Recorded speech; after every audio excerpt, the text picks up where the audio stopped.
Eh bien salut tout le monde, on se retrouve pour la création d'un bot sur Discord. On va donc s'attaquer à la création d'un bot en utilisant les technologies JavaScript et Node.js. Alors du coup, les prérequis, ça va être d'avoir sur votre ordinateur d'installer Node.js, vous pourrez récupérer le lien dans la description, et télécharger ici la dernière version qui sera probablement différente de la mienne au moment où vous regardez la vidéo, donc la version LTS, Long Term Service, qui est la version la plus stable, donc celle qu'il faut privilégier. Une fois téléchargé et installé, vous aurez l'outil npm qui permettra d'installer des packages afin de développer correctement notre application. Avant de commencer, on va se rendre sur Discord Developer. Vous trouverez le lien aussi dans la description. Une fois connecté sur Discord Developer, vous pourrez vous retrouver sur ce panel avec les applications, votre liste d'applications. Vous allez cliquer sur Nouvelle application et on va créer du coup cette application qui va s'appeler Tuto tout simplement. Voilà. Donc une application a un client ID qui va nous servir juste après pour créer notre bot. On va tout de suite le copier. Vous voyez dans le panneau à gauche qu'il y a un onglet bot. On clique dessus et on a build bot. On va ajouter notre bot. Yes, do it. Voilà. Donc moi je vais laisser username à tuto, qui est donc le nom de mon bot. Ce sera le nom affiché dans les salons vocaux et les chats. Vous l'appelez comme vous voulez, et on va pouvoir aller sur un autre site, Discord Permission Calculator, qui va nous permettre de récupérer un entier, nous indiquant quelle permission le bot dispose, pour pouvoir effectuer différentes commandes dans notre serveur. Dans la description du coup, vous vous rendez sur Permission Calculator, et vous voyez ici le client ID que vous pouvez retrouver dans General Information, que l'on a copié juste avant. On le colle ici. Une fois ceci collé, on va pouvoir choisir nos permissions. Donc pour ma part, je vais cocher pas mal de choses pour pouvoir tester de nombreuses commandes. Voilà, là on va même pratiquement tout cocher, comme ça on sera tranquille. Alors il faut savoir que lorsque tout est coché, qu'un utilisateur ajoute un bot, toutes les permissions seront affichées, et donc l'utilisateur peut avoir un petit peu peur de tout autoriser au bot forcément. Donc une fois qu'on a coché toutes les permissions que l'on veut utiliser et qu'on a notre client ID d'entrée, vous voyez ici une URL qui va nous permettre de créer notre bot, de l'ajouter à un serveur. Et vous voyez aussi ce petit message, Colored, bot owner must have two-factor authentication enabled. Cela veut dire que sur votre compte Discord, il vous faut l'authentification à 2 facteurs d'activer. Vous pouvez le faire depuis l'application Discord, dans Paramètres, dans Mon compte, vous aurez un petit bouton activer le mode authentification à 2 facteurs si ce n'est pas déjà fait. On va pouvoir cliquer du coup sur ce lien. Voilà. Ici on a le bot tuto. On peut l'ajouter à un serveur, donc un serveur auquel vous avez les droits, la permission gérer le serveur. Je l'ajoute au serveur Pentiminax. Continuer. Et vous voyez, on confirme que l'on veut accorder tous ces droits au serveur, au bot. Je ne suis pas un robot. Les petits feux de circulation, c'est parti. Ok. Nickel, on a notre bot sur notre serveur, on peut vérifier tuto. Alors Panty, c'est un autre bot que j'ai créé juste avant. Tuto est donc désormais dans notre serveur. On va pouvoir créer notre projet pour commencer à coder. Dans un dossier où vous voulez sur votre ordinateur, hop, je vais appeler ça tuto. Je vais ensuite faire un clic droit, ouvrir avec Visual Studio Code si vous avez ce petit bouton, vous faites comme moi, sinon on fait un Shift, clic droit, ouvrir la fenêtre PowerShell ici, céder le nom de votre dossier pour se placer dans ce dossier, et ensuite on fait un code qui nous permet d'ouvrir Visual Studio Code dans ce dossier. Vous voyez, on est bien dans le dossier tuto. Une fois dans ce dossier tuto, on va ouvrir une nouvelle fenêtre de terminal et on va utiliser la commande npm init qui va permettre d'initialiser notre projet Node.js. Il nous demande de choisir des informations pour notre application. Je vais laisser toutes les valeurs par défaut. En appuyant sur Entrée. Voilà. On a ensuite un package.json qui se crée. On va pas avoir besoin de le modifier. Une fois ceci fait, il nous faut installer, donc avec la commande npm install discord.js. Discord.js qui est une librairie qui va nous permettre de communiquer avec l'application Discord. Une fois ceci créé, on a un package lock.json qui s'ajoute avec un dossier node module qui comprend tous les modules dont on aura besoin. Pour commencer, on crée le fichier index.js qui sera le point d'entrée de notre application. Très bien. Alors, il va nous falloir du coup plusieurs choses que je vais vous montrer juste après pour pouvoir avoir notre premier bot. Premièrement, on va créer une constante qui va s'appeler Discord. Et c'est un require de discord.js. Vous voyez, sur Visual Studio Code, on me le propose. Je vous conseille d'ailleurs effectivement d'installer l'extension ESLint, juste ici, celle-ci. Installer l'extension ESLint sur Visual Studio Code vous permettra de développer beaucoup plus facilement du coup du JavaScript avec Node.js. Alors, hop. Ensuite, une fois qu'on a notre Discord, notre objet Discord d'importer depuis la librairie que l'on vient d'installer, on va pouvoir créer un client. Const client, donc on crée toujours une constante, puisque cela ne va pas bouger, égale notre objet Discord, point client. Alors point client avec une majuscule, voilà. New, car c'est un objet. On instancie donc notre objet client. Alors, pour qu'on puisse comprendre certaines choses déjà, très important de se rendre sur la documentation. Dans la description, vous pourrez trouver la documentation de discord.js. Documentation, juste ici. Et voilà. Ici, on a tous les objets, toutes les méthodes que nous propose cette librairie. Donc moi, à l'heure actuelle, c'est la V12. Et donc, on a besoin de Node.js 12.0 au minimum. Alors, on va chercher client, par exemple, client. Voilà. C'est exactement ça. On a donc créé un Discord client juste ici. Hop. Alors, pardon. On a des événements sur client. On a plein d'événements. Alors, on va pouvoir chercher, par exemple, le ready. Voilà. Voilà. L'événement ready commence quand le client est prêt. Quand il vient d'être instancié. Donc, ce qu'on va faire, c'est qu'on va utiliser client.once. Cette méthode nous permet de récupérer un événement ready et d'utiliser une méthode callback donc qui va nous permettre de faire quelque chose une fois que cet événement s'est produit. Donc avec la fonction fléchée, les parenthèses qui représentent un paramètre,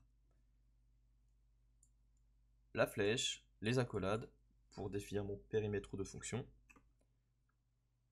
Dans cet événement, on va tout simplement faire un console.log de ready.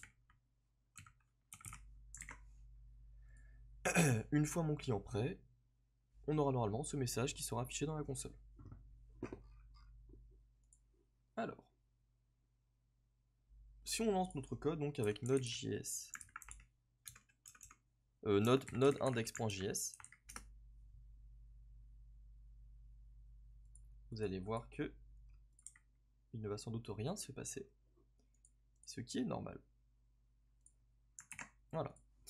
C'est normal car on n'a pas connecté notre client à un serveur. à notre serveur en l'occurrence. Donc, on a dans la documentation, si on recherche avec CTRL F, la méthode login, log the client, en établissant une connexion WebSocket à Discord. Et il prend en paramètre le token. Le token qui peut être récupéré du coup depuis votre panel Discord Developer, l'application tuto, et dans Bot. Le token est un jeton unique qui ne devrait être partagé avec vraiment absolument personne, vous devez le garder pour vous. Alors moi c'est pas grave puisque mon token de toute façon, mon application sera supprimée une fois que j'aurai mis en ligne ce tuto. Donc on peut faire un client.login de myToken, qui sera la toute dernière ligne de notre fichier index.js. On va pouvoir relancer dans notre terminal un node index.js, et vous voyez, console.log ready. Et si vous voulez, vous pouvez même aller voir dans Discord, et mon bot tuto s'est connecté. Je vais pouvoir utiliser CTRL-C pour annuler l'exécution de mon programme. Et on va commencer par une commande ping. Dans la documentation, on peut vérifier qu'il y a bien un événement message. Quand un message est créé, on reçoit un objet de type message. Donc du coup, la première chose à faire, c'est, alors, entre le ready et le login, créer un gestionnaire d'événements, donc, enfin, catcher notre événement. Client.on. Et là, on a tous les événements qui sont ressortis. Nous, on recherche l'événement message, virgule, listener. Donc, qu'est-ce que l'on va faire une fois que cet événement se produit? On va utiliser une fonction qui va prendre notre message,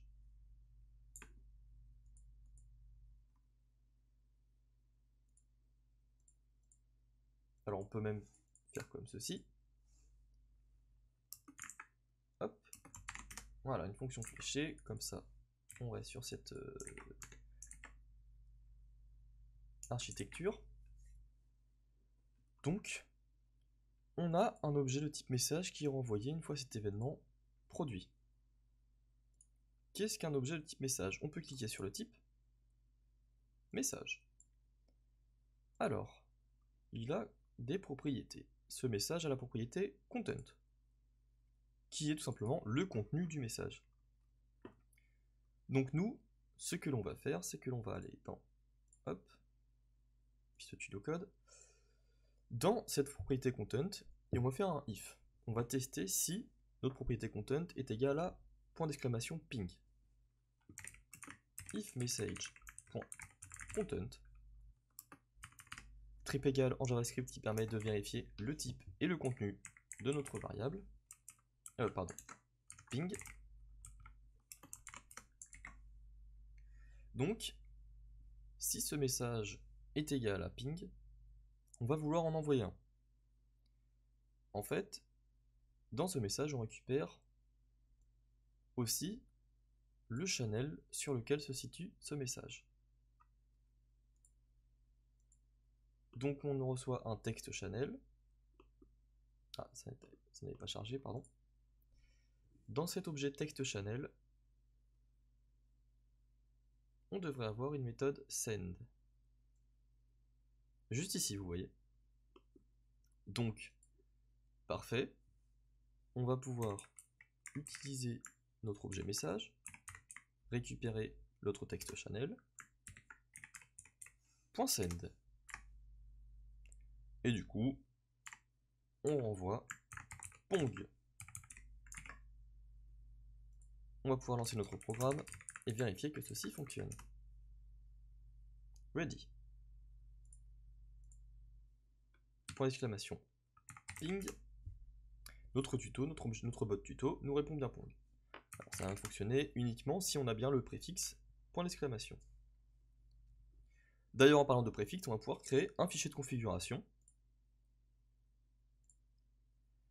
Puisque là, on a notre token juste ici, Bon, ok. Et on aura toujours notre point d'exclamation. Si l'on crée des messages, plusieurs commandes avec un else if, ça va faire beaucoup.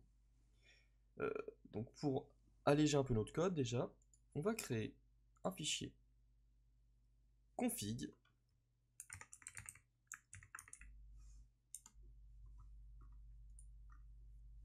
Donc .json, ce sera du JSON, qui va être donc un objet avec deux propriétés, préfixe et token.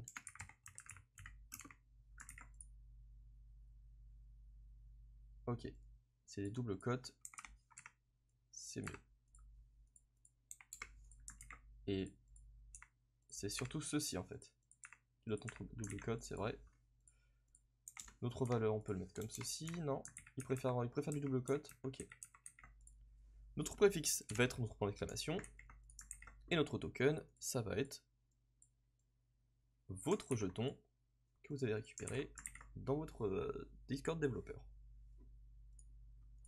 Donc tout ce que l'on veut faire, c'est passer une variable qui va s'appeler token dans notre login. Pour ce faire, on va récupérer ici notre fichier, donc avec un require de config.json. On va aussi créer, on va en fait affecter directement les valeurs du fichier JSON dans deux variables que l'on va appeler préfixe et token. Comme ça, les variables vont être affectées automatiquement. En faisant un require de notre config.json, / pour récupérer le dossier courant, notre préfixe sera bien égal au point d'exclamation et notre token sera bien égal au token renseigné dans notre config.json. Donc, pour ce faire, au lieu d'avoir notre point d'exclamation ici, déjà on va utiliser des cotes. Voilà. Des cotes comme ceci qui vont permettre à JavaScript d'utiliser l'interpolation de chaîne en utilisant le $, préfixe, ping. On va pouvoir relancer notre programme, node.index.js, retourner dans Discord, et lorsqu'on utilise la commande ping, cela fonctionne toujours. Hop. On va pouvoir essayer une autre commande pour avoir des informations sur notre serveur. Donc ça va être tout basique, on va faire un else if avec toujours la propriété message.content. Si c'est égal à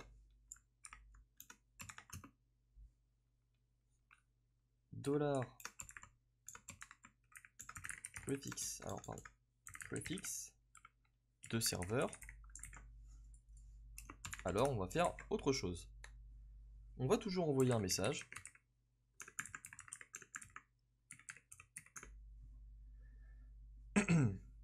Cette fois-ci, ce message va être un petit peu plus intéressant. On va dire nom du serveur, deux points. Ce sera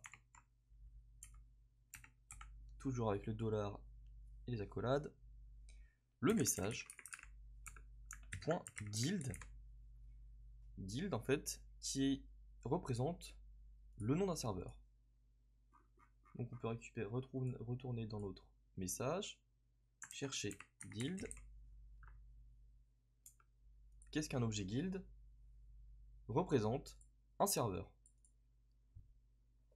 Et donc on a de nombreuses propriétés, dont son nom. Name, voilà ici. .name. Avec un /n pour un retour à la ligne, on peut ensuite écrire nombre d'utilisateurs, $, on ouvre les accolades, message, .guild.memberCount. On va pouvoir relancer notre bot, utiliser la commande serveur, nom du serveur .minax, c'est bien ça, et nombre d'utilisateurs 3. C'est tout à fait ça. Alors là, on va se rendre compte tout de suite que créer 5, 6, 7, 8 commandes va s'avérer une tâche assez longue, et surtout une lisibilité du code très très mauvaise. Puisque si on s'en sort avec un fichier comme ceci, vous voyez, c'est tout de suite vraiment pas terrible. Mais encore, heureusement que là, nos commandes ne font qu'une ligne. Vous allez voir qu'on va coder des commandes plus sympas, notamment lorsque l'on va lire des vidéos YouTube sur un serveur vocal. Ce que l'on va créer, c'est un gestionnaire d'événements. Et juste avant, on va prendre en compte des paramètres. Et déjà, modifier une chose, le message.content. Puisque vous voyez, on utilise à chaque fois ce message.content. En prenant en compte cette modification, on pourra aussi gérer des arguments plus facilement. D'abord, on va créer notre méthode avatar, et vous allez voir qu'après, cela sera, qu'après la modification que l'on effectuera juste après cette méthode, on aura une lisibilité de code accrue. Donc, cette méthode va s'appeler avatar.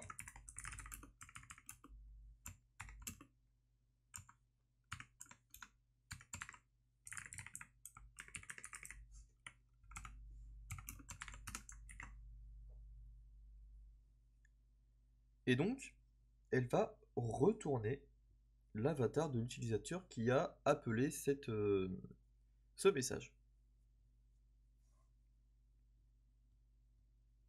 Alors, pour cela, on fait tout simplement un return.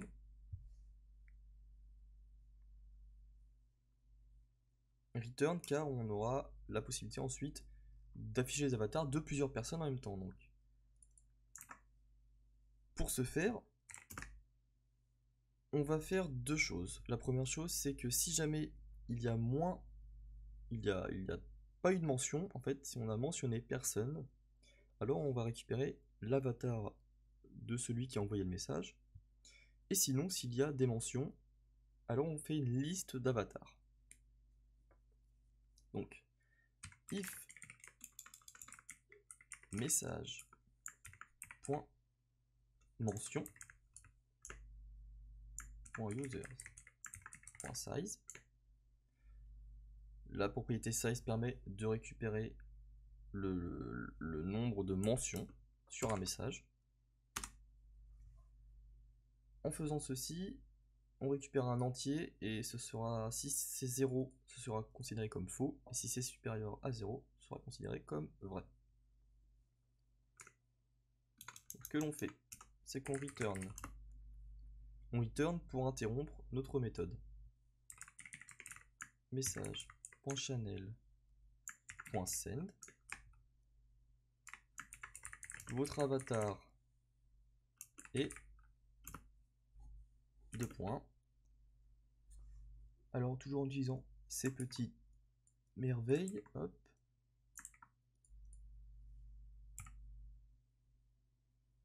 Dollar message point author, on récupère l'auteur du message et on a une méthode display avatar URL qui va prendre des options. Et donc on prend le format, on le définit à PNG. Bon, on va espacer ceci pour que ce soit plus lisible.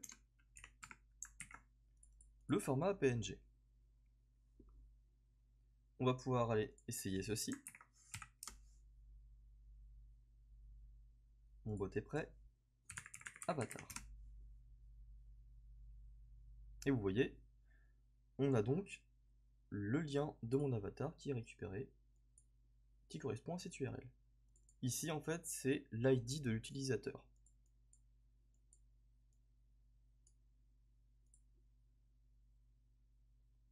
Maintenant, on va faire pour lorsque l'on va mentionner. Donc les lignes d'après, ce sera pour la mention. On n'a pas besoin d'utiliser de else, car si ce n'est pas ceci, si ce n'est pas de mention, on retourne directement quelque chose. Et donc, ce retour permet d'interrompre la fonction. Mais dans le cas contraire, on crée une constante avatar list qui sera égale à message.mention. Dans ces mentions, on récupère les users, qui est un tableau, une collection, et cette collection implémente une méthode map. Map en JavaScript qui permet de récupérer les valeurs comme à la manière d'un for each. Et donc pour chaque user, on va faire ceci. Alors, on ne va pas faire un message.child.send, retourner le user qu'on a ici, .displayAvatar URL, et avec un dollar toujours user.username. Alors, l'avatar de, voilà, et tac. Alors je dois avoir une parenthèse peut-être en trop ici, voilà. Et donc, à la suite, je fais un message .channel.send de ma liste d'avatars. Je relance mon bot. Lorsque j'utilise la commande avatar comme ceci, on a juste mon avatar. Et vous allez voir que en testant avec une mention, eh bien, il ne va rien se passer puisque norme c'est normal. Notre message.content n'est plus égal à la commande avatar. Car ici c'est un argument que l'on passe. Donc, ce qu'on va faire, c'est que lorsque l'on a l'événement message, tout d'abord, on va faire une condition qui va donc retrouver le premier caractère, donc qui sera notre préfixe. C'est-à-dire que si ce message, donc le contenu de ce message ne commence pas, donc start with, notre préfixe, ou alors que l'auteur de ce message est un bot, grâce à message.author.bot, alors on retourne, voilà, on stoppe là, on continue pas plus loin. Ensuite, on va créer une constante, args. Et ici, ce sera tout simplement nos arguments de commande, qui sera égal du coup à message.content.slice. Et ici, on va donc récupérer les arguments avec un split. Donc ici, l'index pour commencer, qui sera préfixe.length, que l'on split avec le caractère espace. Const commande. Ici, on récupère notre commande, le premier élément de notre argument, qui est en fait la commande. Tout lowercase. Puisqu'ici, c'est un tableau de string en fait, grâce à la méthode split. On récupère le premier élément de notre séquence, qui nous retourne la commande. Et maintenant, au lieu d'utiliser le if message content, on utilise if command.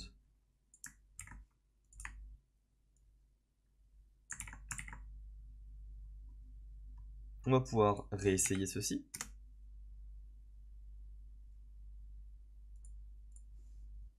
Avatar @tuto. Peut-être avons-nous un problème. Non.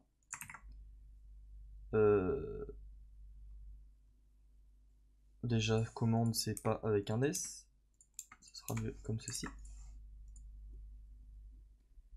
On va pouvoir faire un console.log. Ah oui, non, bien sûr. c'est tout à fait comme pour ça. On n'a plus besoin non plus du préfixe, puisque le préfixe, on le retire juste ici. Comme ça, c'est plus simple, c'est plus lisible pour définir nos commandes. On va pouvoir relancer. Avatar, @tuto, @PortibleAxe. L'avatar de PortibleAxe est celui-ci. Et donc si cela ne marche toujours pas, c'est parce qu'on a encore un problème dans notre code. C'est au niveau du split. Avec les espaces. On va faire quelque chose de beaucoup mieux. On va utiliser une expression régulière. Ici, voilà, un espace correspondra à un espace même si on fait plusieurs espaces. C'est-à-dire que lorsque l'on va utiliser avatar, @porti, on peut faire des dizaines d'espaces et les arguments seront toujours les mêmes. Voilà. D'ailleurs, je n'utilise pas les arguments dans la méthode avatar, alors pourquoi cela ne fonctionnait pas? Je ne suis pas vraiment certain de la chose, mais au moins, nos arguments seront toujours les mêmes. Et il n'y en aura qu'un par espace ou même par multi-espace. Alors du coup, dans la seconde vidéo, on va créer un gestionnaire de commandes, puisque là vous allez voir que si on a des dizaines de commandes avec un else if, ça va vraiment faire long. La lisibilité du code sera très très mauvaise. Et du coup, la maintenabilité sera de même.